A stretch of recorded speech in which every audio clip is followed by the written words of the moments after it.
We're getting new reports of a big bailout in the works for America's struggling homeowners.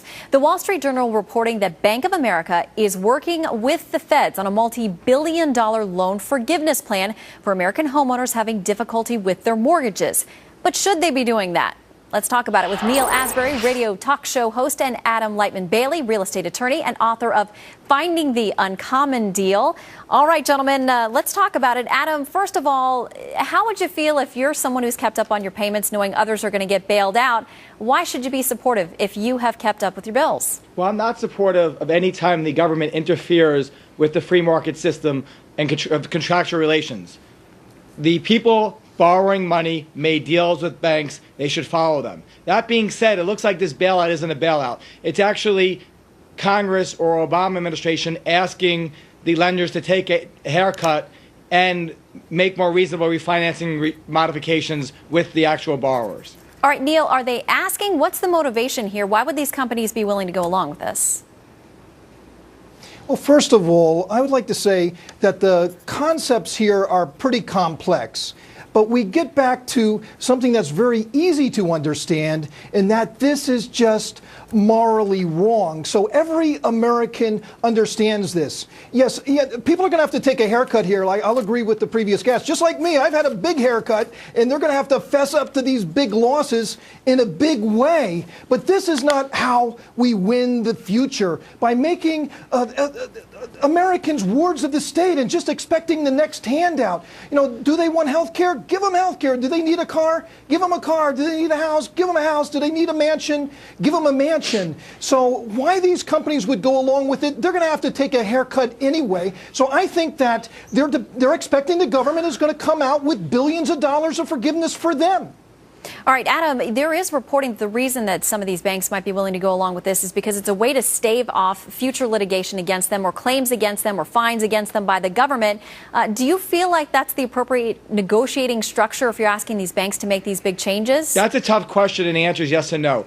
I actually think that the banks do not have their houses in order, which they do not, and they need foreclosures to get done with. In other words, if they don't have the right documentation to foreclose on homes, then they're not going to be able to. So it's almost good for them to make a deal where they can quicken foreclosures to get these properties on the market in the hands of people that can afford them, versus making some deals and losing some money and making modifications. I don't think this is Democrat, Republican, good guy, bad guy, free market system. I think this is, let's make a deal where we can get these foreclosures done, people that can afford them homes into these homes, and get our economy on the way back where it should be. All right, Neal, do you think that there should be some type of framework? What would you like to see built into these forgiveness programs? Because, you know, you've talked about and others have talked about frequently that some people just made bad decisions. They got into homes they couldn't afford, and yet they still are maintaining the lifestyle at this point. And if they get bailed out, that's a bonus for them. And it absolutely is. And we're telling our people it's okay to make bad decisions because the government is going to be there to pick you up. And yes, the banks are going along with it because one way or another, they're not going to be paying the penalties by not having the correct files. And who's going to get passed along with all of this money that the government's ultimately going to bail out another industry or a bailout number 2 for the bank industry? It's going to be the people who paid their bills. It's going to be the good people who have done the right thing, who have acted responsibly. And all of this cost, one way or another, is going to go to them. This is not how we win the future. This is not how we act as an economic superpower. Those who made mistakes, they're going to have to fess up, pick themselves up, and move on. It's the only way we're going to get this economy back on its feet. Obviously, the markets don't like what's going on here, and this is just another step in this socialist states of America policies that this government is forcing upon us. Let's get back to being the United States of America, where we take responsibility for our actions. Adam, that's some pretty tough language there. Right. I mean, do you think it's a fair point? I mean, because if these banks write this off, does that just go into the netherworld, or is that cost going to show up somewhere else for somebody else? Well, actually, it's the exact opposite of what he's saying.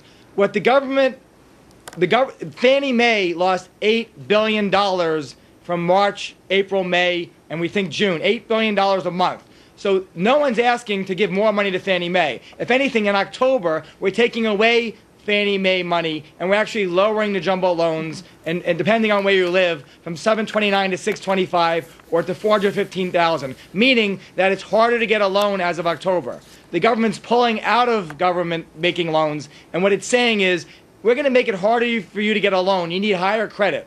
You need more money in the bank. And with all that being said, then hopefully only those people that deserve loans actually get them. At the same time, that's going to lower home prices, which is going to really hurt the equity in homes. And what is it really going to hurt? The big elephant in the room, the economy. Less people can afford homes. Less people buying things to fill their homes. That's the last thing anybody wants. All right, Neil and Adam, thank you both for a spirited debate. Thank you for having Thank you. me the opportunity.